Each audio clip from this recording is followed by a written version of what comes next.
Hello guys, welcome back to our channel Digi3. In this video, we'll see how to publish and unpublish your Facebook page. So let's begin.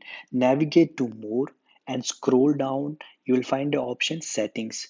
Once you go on settings, you find the option that is general. Tap on general and scroll down.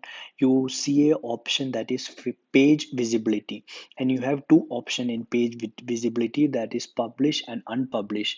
When you tap on publish, like whoever follows your page or whoever likes your page, only those people can see whatever you are posting. Like when you post a ad, or when you post any ad, when you run any ad, or when you post any videos that which is related to your page, all those people who are following you can see whatever is happening in this page.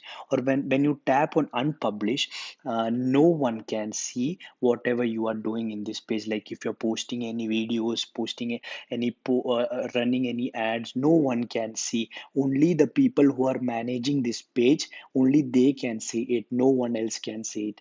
So I hope you understood how to publish and unpublish your Facebook page. So if you liked our video, please subscribe to our channel and the hit and press the bell icon for more updates. Thank you.